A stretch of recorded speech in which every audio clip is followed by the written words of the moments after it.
Hello everyone and welcome to the JPEC Effect, where we sit down and talk with student entrepreneurs that are making waves in the real world. I have a roommate who snores all the time. Mouth tape is really huge, so I don't know if you want to politely suggest that. Because no matter how many books you read, podcasts you listen to, there's nothing that's going to beat firsthand experience. Honestly, my brain, I feel like I live in a little bit of a delusion land sometimes. I feel like nothing is truly ever a failure.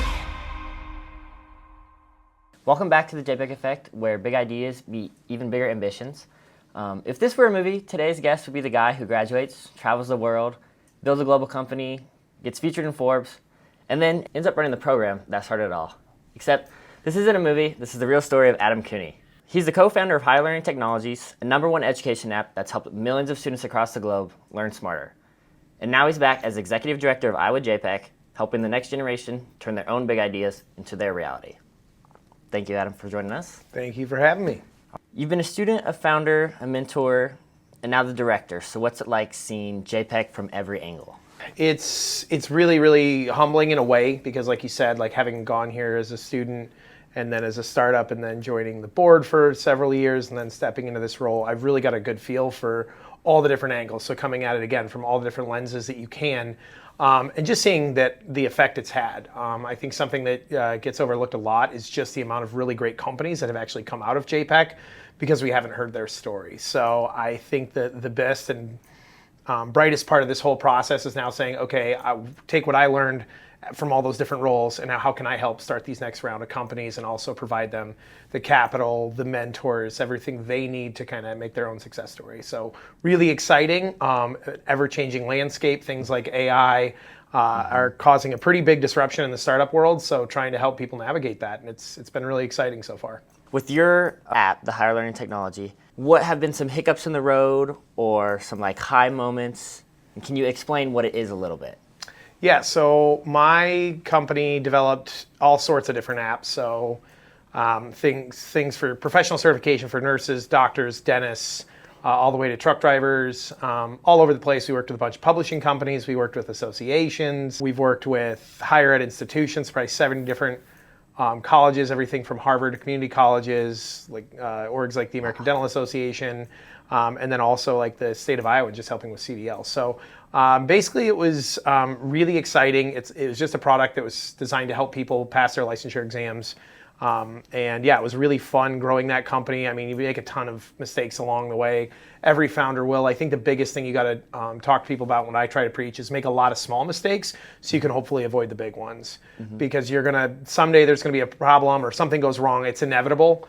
And being able to, make a lot of those little mistakes you can correct and pivot versus going all in on one specific thing or taking that more waterfall approach that can really harm the business. So, the thing for me and what I tell all entrepreneurs, it's going to be a marathon, not a sprint. And you're going to get kicked in the mouth a lot. And the best entrepreneurs are just really good at getting back up. Yeah. And so how important do you think that failure is to success? Oh, it's huge. I mean, you learn a lot more when you lose than when you win. Because when you're winning, you're just kind of oh, I'm doing everything right. Let's keep going. Mm-hmm. When you lose, you can take that step back and say, what did I do wrong? What can I learn from this? And I think that's the biggest thing too, is you don't want to be too hard on yourself, but you also want to sit and say objectively, what could I have done better? How could I have better prepared? How could I have, gone that one step further to be more prepared? To set myself in a better situation. So I would say those failures are important for all startups. And any founder, and honestly just in life, just knowing you're going to mess up. The question is, how do you respond? Yeah, I agree. So when you were studying entrepreneurship here, did you picture yourself coming back at all and leading JPEC? Was that ever in the plan, or how did that happen? Absolutely not. I was not your traditional student. I was not the 4.0 student. I didn't even know if I was going to start a company, honestly. I just, I have a lot of entrepreneurs across my family. My dad was an entrepreneur. Lots of my aunts and uncles all own their own businesses. My brother owns his own business. So entrepreneurship is kind of in my blood. And also entrepreneurs typically, they're not your traditional students. They kind of forge their own path. They're not really rule followers. So couldn't even told you what I wanted to start. I knew I probably was going to start my own business. But yeah, never any plans on coming back to higher ed or getting involved with the program. But life just works out in different ways. So it's really fun, really exciting. And then to be able to take the role over from David Hensley, who was actually a professor of mine in college, and I had known for years. And David was a great guy, and getting to kind of take it and run with him where he left off was really exciting. That's so crazy. So, what was the why? Like, why did you come back? Was there a specific moment where you're like this, like the opportunity just arose and? After I had been running my company for a while, David had asked me to step onto the board of JPEC, and I've always been at the point you got to give back. You got to go back to your roots, give back to who helped you get there. So serving on the board for several years, just watching JPEC from a board advisory role, gave me a lot of insight into it, and also kind of being the entrepreneur, knowing what kind of things I needed as a startup and the resources I needed. It just gave me that insight into it. And then as David was preparing for retirement, originally was just going to step in and help on a part-time role to help launch the new fund, Hawkeye Ventures. And slowly over time just got sucked in more and more and saw some opportunities. And then between David and a few other of my fellow board members, they were able to convince me to come on and step into this role. So it's really exciting. There's going to be a lot of challenges, a lot of change coming to higher ed, to startups, again, to AI, but it's also exciting at the same time. Going back a little bit to the higher learning, you talked about all these people that you work with. So that had to have been a big challenge. How was the beginning stages of that company or that app? It was challenging for everybody. This is back in 2013. So at the time, you guys are probably too young to remember this, but the App Store wasn't that big of a deal. Apple, I think the first iPhone came out in 2007, 2008. So the App Store was not a big thing. It was mostly just games. Okay. And so you're already walking into a somewhat antiquated field. And I think most people in higher ed would tell you they're not exactly super innovative, especially when it comes to test prep and education. And so for us, it was kind of taking some simple things of I want to, rather use your phone than flashcards or a book. Yeah. Seems to make a lot of sense now. Back then, that was just not the mentality. Yeah. Phones were just for games. So the biggest thing with entrepreneurship is you can read a lot. I've had a lot of really great mentors in my life. But the biggest learning is just making mistakes to that thing again and going out, doing it yourself, rolling your sleeves up. So for when everybody asks, what's the perfect formula or what should I be learning about as I go into whatever field is in entrepreneurship, I'm like, you got to get your hands dirty. So go get in there, especially for younger people. It's what do you think you want to do in life, and go see if you can work for somebody, even if you got to work for free and just volunteer. But you want to get into any field, say journalism. Okay, can you go find a company or somebody who is in that field and say, can I just follow you around? You don't even have to pay me. I just want to learn. I really try and tell, especially younger students, use your early 20s as your best time for learning. Don't go after the job that pays the most. Try and focus on something where you're going to walk away with tangible skills, where you can have a really good mentor at that job, where you can learn a really specific skill and find out more about the industry you want to be in. Because oftentimes you'll find maybe you thought you wanted to be in journalism, but you're no, this isn't really for me. Because no matter how many books you read, podcasts you listen to, there's nothing that's going to beat firsthand experience. So kind of get out there and get your hands dirty, and that's every entrepreneur. You just got to get in there. Yeah, and taking those learning experiences and just going with it. How has JPEC, talking about those things with the mentors and all, how does JPEC help students and entrepreneurs with those aspects?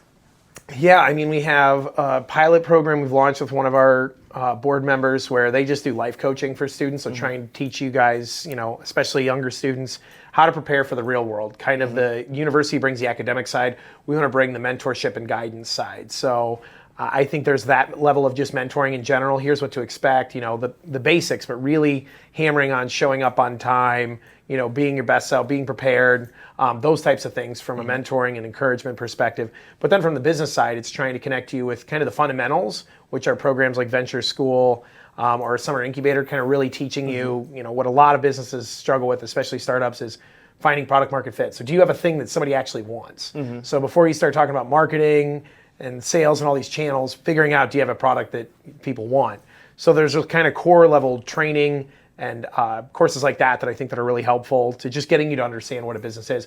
Then as your business starts to grow, what you really need is mentors. You really need is people from the industry that you can walk up to and say, hey, I want to start this company. You've been in this field for 20 years. Tell me what I need to know. So that's where JPEC can also step in and help out and come to you and say, who do you want to learn from? We've got a great network of Hawkeye alumni, and they love coming back to campus and helping students. But again, when you work with a mentor, you got to make sure, just like with our coaching for undergrads, it's you showing up on time. you're following up with those mentors, making sure that understanding these people are extremely busy and they are giving you their time, which is their most valuable asset. So you better come prepared and you better make sure that you're following up. So really trying to help bridge that gap and create this ecosystem. So that way, as students and as faculty, alumni, whoever starts these companies, I can connect them to the right people to help them grow that company. And then really our job then is to kind of be your cheerleader. How else can we help? How can we talk about you? You talked about having an idea or a product that people actually want. So have there been any crazy like startup ideas that you've heard of or that you've been a part of? I mean, I've mentored so many companies. All of them are crazy. I mean, there's just certain businesses that you never think would work out and they end up doing it. It really comes down to the founder. It's something when you look at from an angel investing perspective, they have to have a sound business model, but even more than the business model, you're really looking at, can this person do it? Because you're going to go out, you're going to take this idea, you're likely going to have to pivot. It's not going to go the way you wanted. There's going to be a lot of roadblocks. Do you have that grit? Do you have that grind to keep getting up? So I think really trying to focus on grit, grind, understanding that, and being able to read people and understand like, hey, this isn't, no matter what you think, the market is going to tell you about your business or your product, and you need to be willing to listen to that. Because there's a lot of folks, I think that the biggest problem is when you have a founder walk in that doesn't want advice. They just want you to tell them they're right, and there's not a whole lot we can do for that person. So trying to preach kind of that Iowa, hungry and humble are the two words I use all the time. So make sure you want to learn and work hard, and then also make sure you're humble and willing to take that feedback. But when it comes to crazy ideas, I mean, there's so many weird, bad ideas that you'd never think would turn into businesses that you're just wrong on. But who knows? There's high-tech companies like our John Lensing and Open Loop, and you've seen him growing his company to $1 billion valuation, founded right out of here at JPEC. But then you also have companies where it's just very simple business model executed very well, where a company like Repaint, who was just on Shark Tank a couple weeks ago and got investment from Barbara Corcoran, where it's essentially a paint tray that helps basically keep paint fresh, so you can reuse it and you don't have to throw paint trays away. Very simple product. Doesn't sound super sexy or anything like that, but just a really sound business model and a really, really great entrepreneur. So the ideas are all over there, and the idea really doesn't matter that much to me. It's more about the individual entrepreneur. Also, there's so many ideas where like you think like, how is this not already made? And it's like, or how did I not think of that and stuff like that?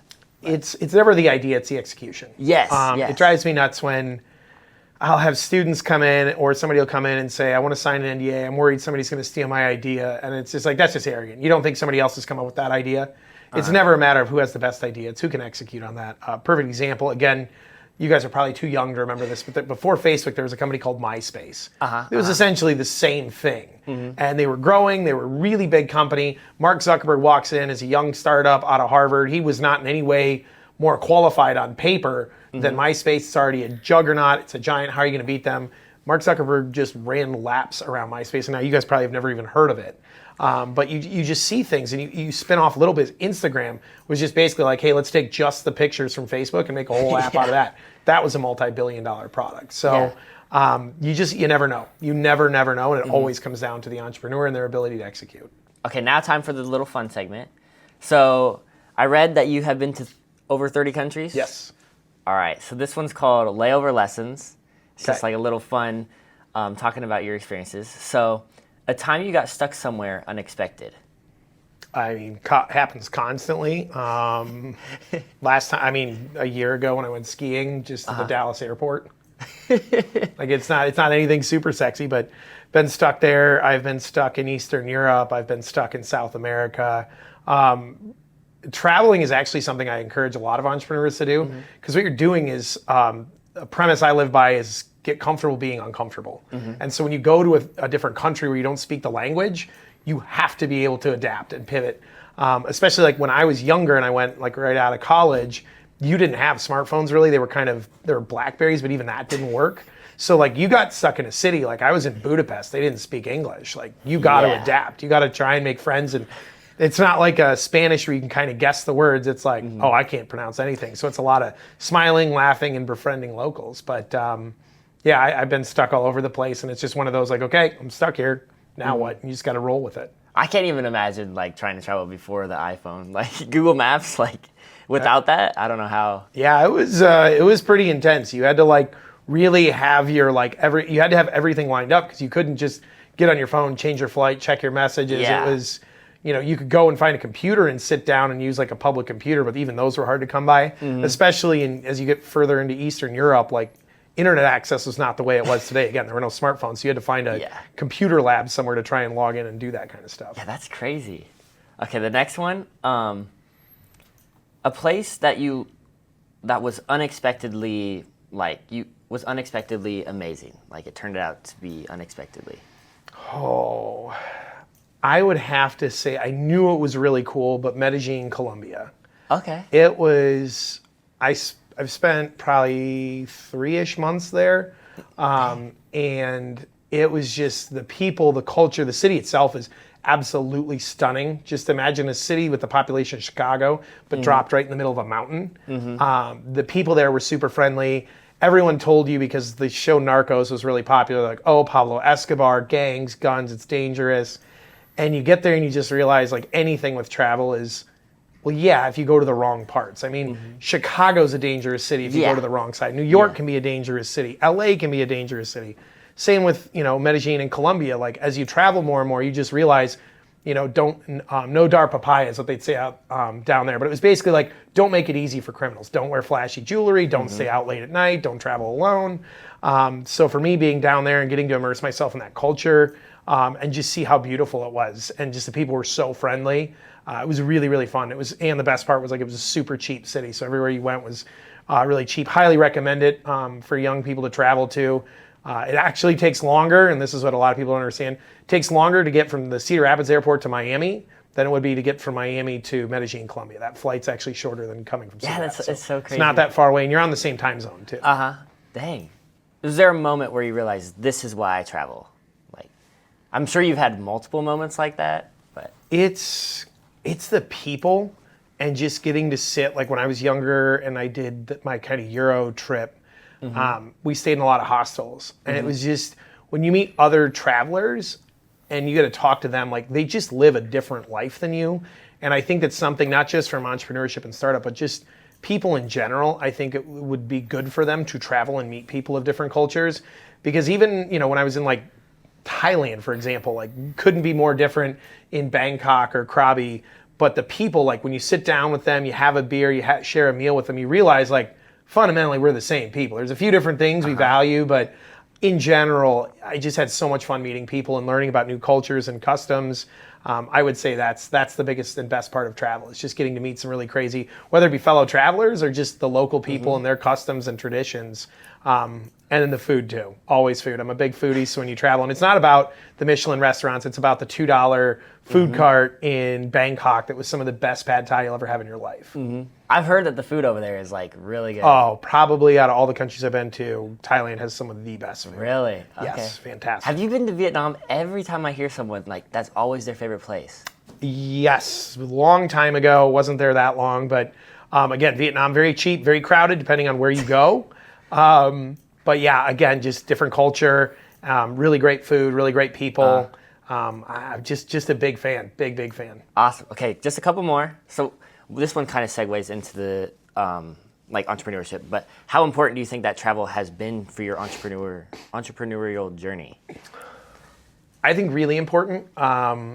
When you travel, again, especially prior to smartphones, you had to get good at walking up to strangers, asking for directions, where should I go, and just being really uncomfortable. So you're pivoting, oops, I missed the bus, now what do I do? Well, I can't read the sign and I can't understand this, so I walk around this airport until I hear someone speaking English, and then I walk up to them and ask them if they can help me. And it causes you to get out of your comfort zone, strike up conversations, and just getting good in difficult environments, handling stress. Again, being stuck in a third world country can be really, really scary, but it also is one of those like keeps you on your toes and you learn from it. So for me, I'm just a big fan of travel, and anytime you can get out of your comfort zone, I think it's great. And you'll come back with some really, really great life lessons. Is there like a person that you have met specifically on your travels that will stay with you forever?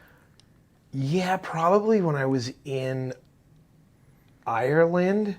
There are two actually. Okay. One was in Ireland. I use this website. I don't even know if it still exists, called Couchsurfing. I have heard of that. Okay, so you want to talk about something really risky. You just literally sleep on people's couches for free. They just host you. And there's a guy named Brian. He lived in Dublin, and he told me he got like 100 requests a week to stay, but he loved Americans. And so he let me stay with him. And looking back, like, Ireland would not have been nearly as much fun without doing this. So it's super, think about it, really awkward. I'm sleeping on a random person's couch.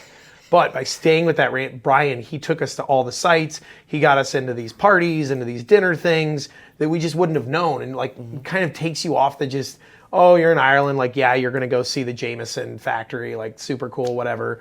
But there's so many other things you can do that like tourists don't know about. And then the other one would be Ray down in Medellin. He just picked me up from the airport as a cab driver, but we became really good friends. And he just, the entire time I was down there, Ray, why is everything closing today? What's going on? He'd be like, oh, it's an election day. We close early. It's something we do here. Ray, I can't get my phone to work. He'd drive over and he'd help me take care of that. Ray, is this safe to go to? I want to go to a soccer game. Tell you what, I'll just go to the soccer game with you. So like, just again, developing those relationships to the point now that if my mom were to go down to Colombia, I would text Ray and be like, can you pick her up from the airport? Like, just developing those relationships, and they're just great people. So yeah, again, that's why I really like about traveling, is the people, getting to meet them and getting to share the stories. I love hearing travel stories. Like, it's like my favorite thing. Okay, we'll get out of the fun segment, back to the regular questions. Super smooth transition. Flowed right in there. Attaboy. In some readings online, you've talked about this thing called JPEC 2.0. Yep. What does that look like, and what gets you most excited about the future of that? That looks like the startup world, higher ed, is going to be changing dramatically in the next 10 years. The startup world is already in that process, again, with AI and just understanding it. And so it's one of those things where what got us here won't get us there. So what we're trying to do is take the things that have gone really well and keep doing those. But even the things that have gone really well, you have to change. There's two things, that are absolutely certain in life, and that's death and change in my mind. Like, those two things are going to happen no matter what. So if you try and fight change, it's just never going to work out. Rarely you see people who end up winning in that. So just adapting to market trends.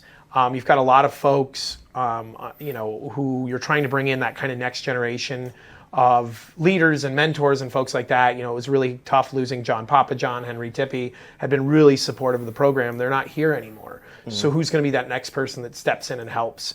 So spending time with alumni who, similar to positions to me where, they came through Iowa, came through JPEC, they did really well, and now I'm the one that's pulling them saying, hey, come back, you need help.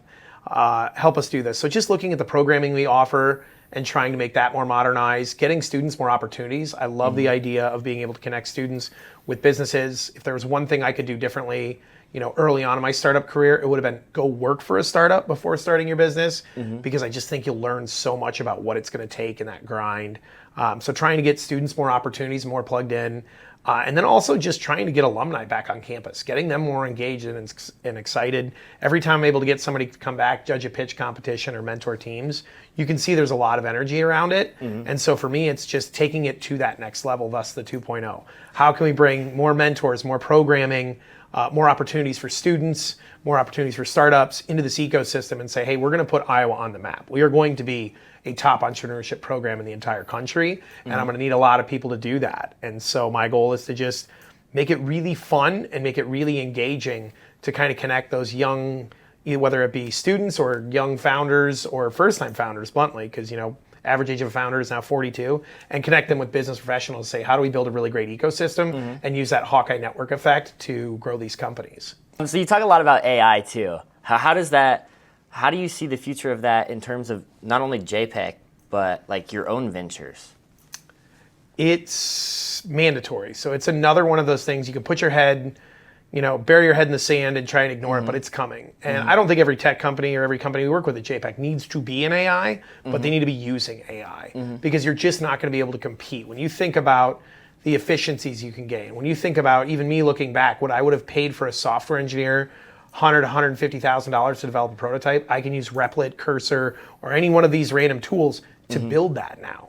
And so if you're not embracing that and you're saying, I'm going to go the old school way, I'm just going to go hire engineers to build this, like your competitors are going to use these tools and you will not be able to compete. Yeah. So for me, it's a lot around trying to get these tools in the hands of our startups, of our students, get them using them, get them really comfortable with them, and then being able to use those to amplify efforts. Because the thing that excites me the most about entrepreneurship, I don't think it's ever been easier on planet Earth to start a business. Never. With the technologies you have, with the online learning that you can get from like YouTube and all these free resources of just like, if I want to start a laundry machine rental business, there's like 8 people online that'll tell you how to do that. Like step by step, word for word, here's exactly how to build that business model.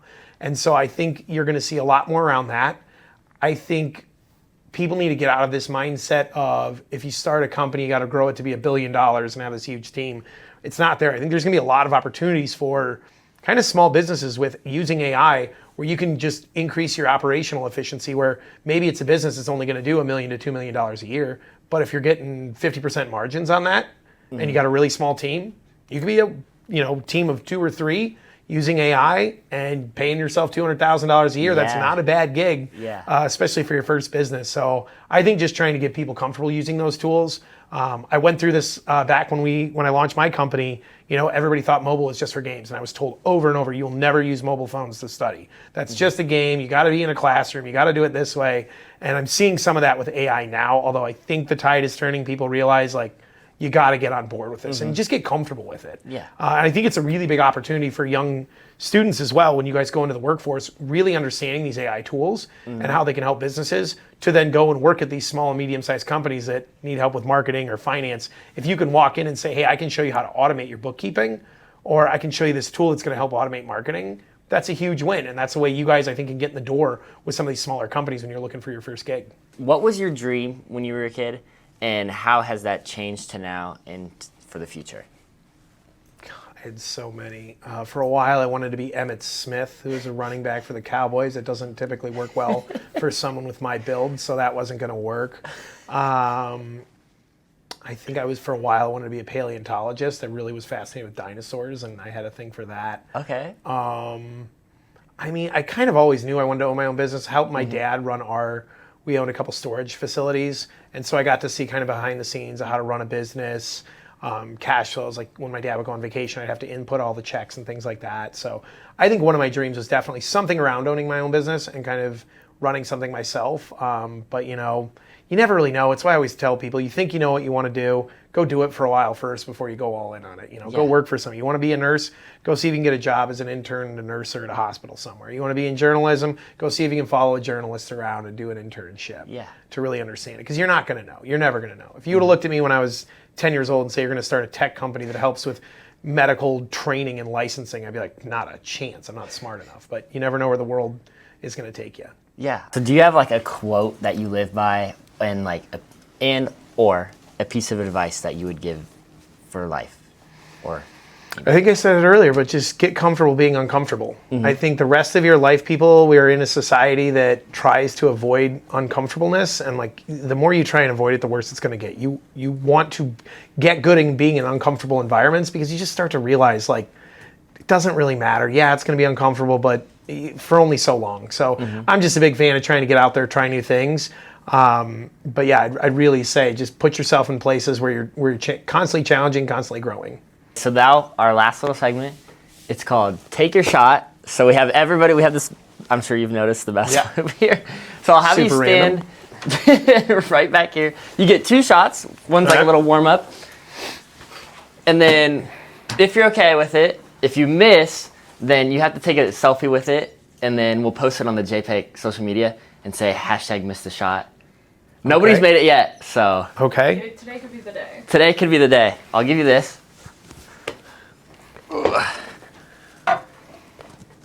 All right. Oh, you're close. Okay.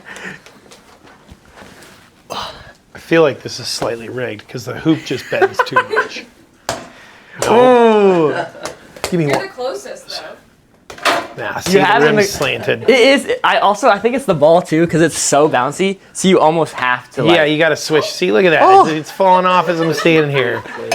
This seems like a setup. I get it now. I see what you guys are doing here. Yeah, we basically make you take this.